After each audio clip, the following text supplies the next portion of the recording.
doon ko na-realize na I'm much better in programming than in designing. But I still have that talent. It's just that, medyo nababurn out ako sa creative juices. Medyo mahirap siya. Yeah.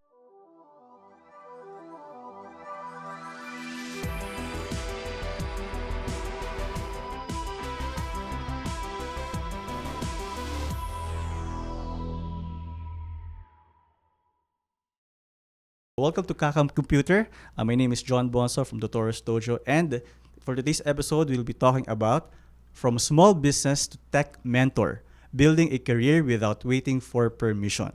And today, I have... Hi guys, my name is Mer. I'm Argentina Navarro, a volunteer, a student, and a mentee. All right. I'm N. I'm Karen Pearl V. Pabelando. I'm a fourth-year student in NU Manila and a software engineer at Charles Dojo and a full-stack developer at Arterian Philippines. And yeah, I'm here for as a freelancer, starting my own business and also doing speakership in tech events. Okay, by the way, guys, hello. I'm Ethel Grace Verana, and I'm a business owner, an IT speaker, an IT trainer, and a freelance web developer. All right. Okay. So let's start. So right off the bat, your origin story. How did you start from being a mentee or a student from your particular business right now? How did you start, Ethel? Okay, so I started last year lang. So actually, my company is not really like it's long. But it's gonna be 1.5 years. Then I start because bago ako mag-start ng tech, Okay. Marami akong business na pinasok. Ikwento mo yan. Spill the tea, girl. Go. You want to spill the tea? Okay, Sige, so go. unang-una nagbenta ako ng dishwashing liquid together with my mother. Pangalawa is nag-commission ako ng a lot of different nasa tech din. And pangatlo is nagbenta kami ng ihaw-ihaw. Wow. Yeah. Anong ihaw-ihaw yan? Ano sa chicken? Yeah. bago ako nag-establish ng tech since it's papaiksain ko lang yung story and inspiration. Okay. So, I'm not really good in programming during the time na I am in my senior high school days. So, ayun yung nag-cope up sa akin na why to build that computer programming services. Ako palike po yan yung page namin. Yes, follow. So, ayun, kasi iniisip ko na yung purpose lang why I build that business is to help student. Yeah, that's the main origin. To help student, to get them into the tech field, and also to help them to reach their potential. Alright. Yeah. That's a noble cause. Yeah, So, yeah, because right yeah, now, a lot of students, so wala silang kumbaga direction, Yes. wala silang mentor.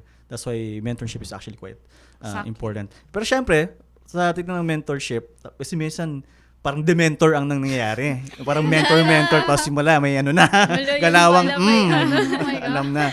So, later, pag-usapan natin yan. Huwag kayong aalis, ha? dito lang. But we'll start muna origin story for Karen naman. Okay, go. So I'm a working student and I've been doing freelancing in tech. My first job was I was a UI UX designer and a front-end developer. So, ayun, my first job didn't end up well, really. So, parang na-burn out ako, diba? Kasi nag-explore lang din ako that time and I was a student and I wanted to be in the corporate world na.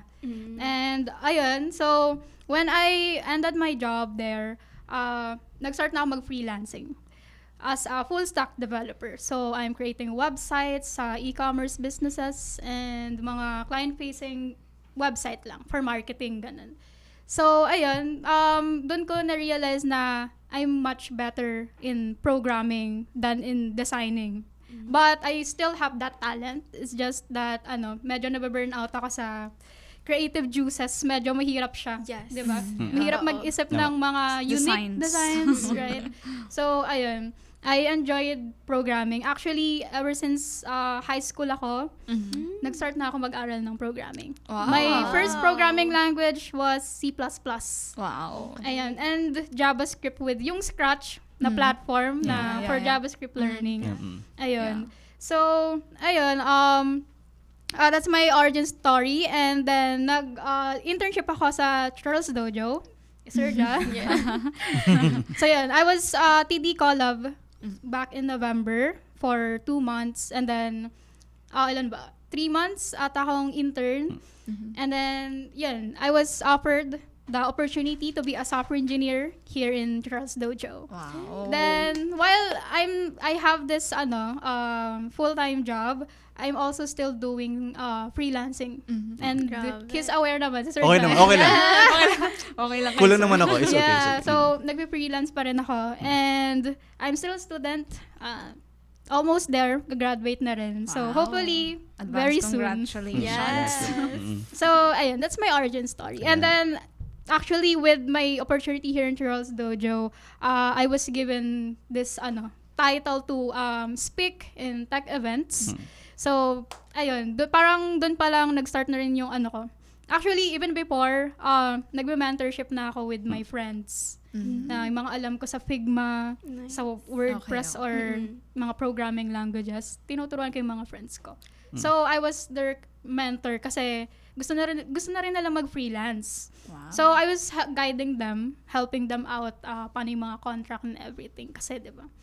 Ayun. So, wala namang nagtuturo nun mostly if you're a Yeah. freelancer. That's true. So, to give them opportunity as well, ako na yung nagme-mentor sa kanila for free. So, doon nag-start yun. Yan lang. Yan. So, Yes. thank you, Karen. For this one, syempre, as a mentor, tingnan naman tayo sa mentee perspective. Yes. So, Mer, go! Ayan. So, for me naman, yung mentorship or yung pagiging mentee, saan ba ito nag-i-start?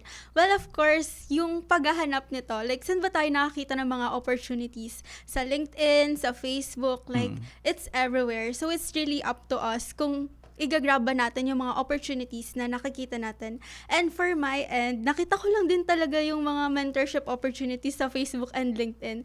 And ayun, nakita ko na since kaya naman ng time ko, so why not join? And then that's where it all actually started, through mentorship. Like yung pagiging active ko from volunteering to everything where I am right now, it started with having a mentor. And that's how actually important having a mentor in building our journey. Kasi sila talaga yung nagbibigay ng advices sa atin.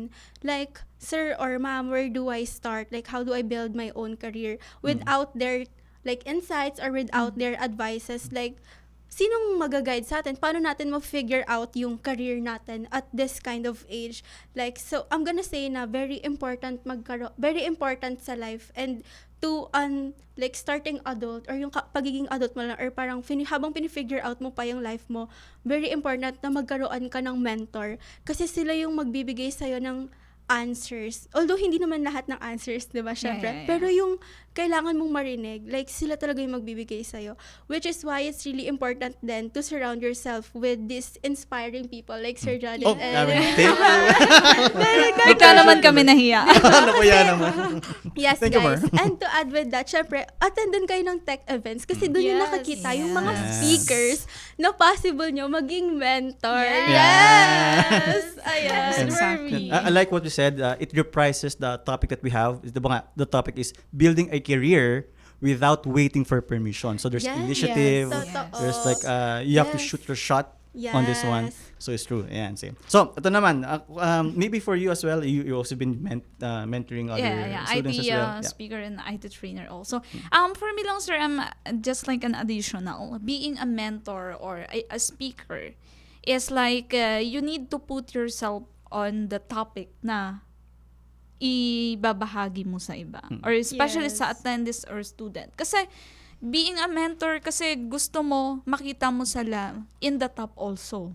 'Di ba? Kasi their potential, especially I've been a speaker in a lot of colleges and university already, online and face-to-face. Nakikita ko sa mga student yung potential nila 100%. That's why if you are a speaker, yung una mo talagang ibabahagi sa kanila is yung way kung paano sila magiging successful as you. Yes. And that's the big achievement as a mentor or a speaker. Kasi na-touch mo yung life nila. Tama. Like, Yes. hey, you have a Yan. potential, so you need to pursue that no matter what. Diba? Introducing Agora's conversational AI engine. Build and integrate your AI agent in minutes. Any model, any voice. Start building your voice AI agent for free today.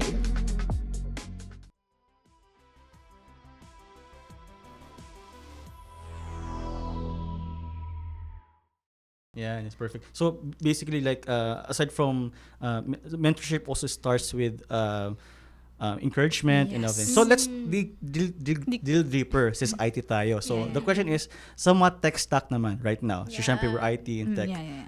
We have this sponsor by FinShark who created is creator led by Karen Pabilando. Thank you. So computer question, what software, devices, and online tools do you use most in a typical week for you to build this particular app with your team as well? Okay, for me, what we've used for FinShark is React Native plus Expo. Kasi React Native is compatible for both Android and iOS. Kasi may ibang tech stack like Swift na for iOS lang. So ayun, much better to use React Native and Expo for us. Para hindi na kami mahirapan mag-release for both platform.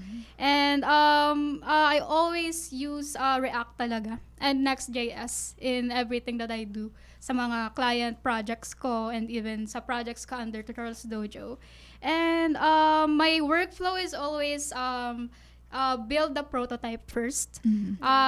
If mobile app, I build the prototype with PWA version using React so that they can use it. Like parang maano nila, masasave nila yung app na yun sa phone nila for free and test from there.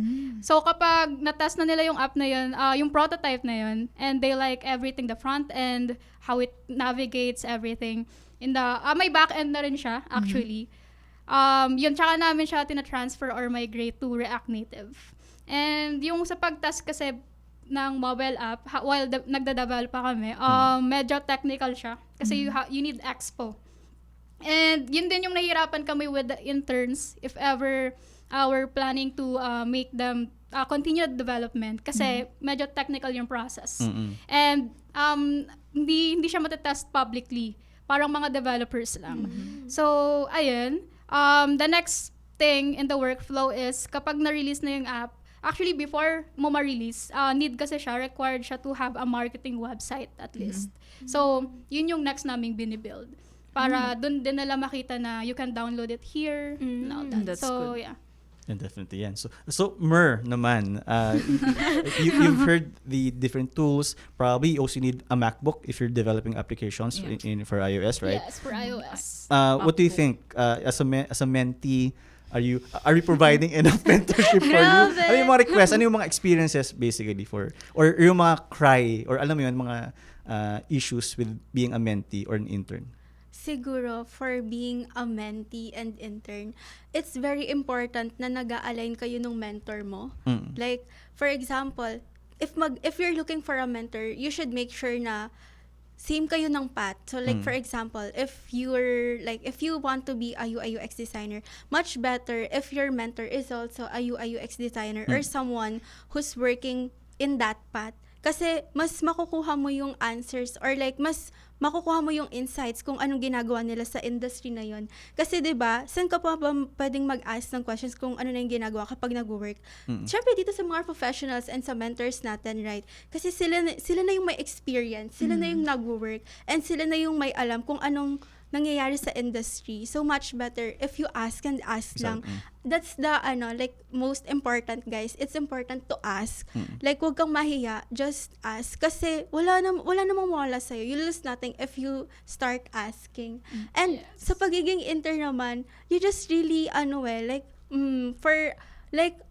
just take it, like grab the opportunity and pero at the same time, make sure na you are ready and you are confident with yourself or like you trust yourself. Kasi ayun yung magiging foundation mo with becoming an intern, and then you learn everything along the way. Kasi you have these people beside you or like you have them to guide you, and like you have them as you build pa your future. Kaya if you encounter challenges along the way, just ask them kasi they will give you the answers that you need. And ask and thou shalt receive. Ayan. Yeah. And I can also that initiative of Mer, because I've been seeing her since last year. Those efforts, it actually bear fruit. So the reason why she was, I think right now we've been doing a collaboration with TD because I saw her on the Kada Career event that we have, and then the innovators for AWS PUP and so much more. So get noticed, and you have to take it. You really have to, grab it by the horns and carpe diem. It's like, because you only live once, right? Yeah. So don't let anyone look down on you because you're young, and because you're recto, especially here in the Philippines, you have this toxic trait. Like, ay, bata ka pa. Yeah. Bata ka pa, 22 years old ka na, 23 years old. I always get that. Yeah, Pero, apparently. Yes, Yeah. just to add with that, let's not limit ourselves with what we're hearing. Kasi we have them here. Like, sila yung living proof na you Yeah, can build yeah. whatever you want. Like, yes, they have this kind of different platforms that they're building, Yeah, right? yeah. So, ayan. From your experiences, what would you like to share about it? Like, yung mga narinig nyo ba, does it drive your potential to prove yourself more, or like to show them na wala sa age yan and kayang-kaya ko to? So, ayan. Would you like to- Actually, being a business owner at the young age already, an IT speaker and IT trainer, it's not really easy. Like, bago ka makarating kung sino ka ngayon, there's a lot of challenges and there's a lot of rejection. I've been also a customer, representative for almost 4 years. So I do outbound, and we call a lot of international client. So yung naging rejection sa akin, a lot of people throwing me different words na actually I'm not really mind them. I don't care about them because it's never gonna pay my bills naman in reality, right? So we need money. So that's the hard Nilook down ka. that's the hard for me since you never judge the person by just look at them. May sexism din kasi. Yeah. Ay, babae yung text. The only thing that comes from me, since I already a lot of challenges and rejection in life, also who I am today, don't ever judge the person. Yeah. Since as long that person lives on his or her life, is may kakaiba sa tao na yan. Okay? Kasi yung iba it just like look at you, sasabihin nila, ay, ano to? May ganong scenario yung mga tao no matter what.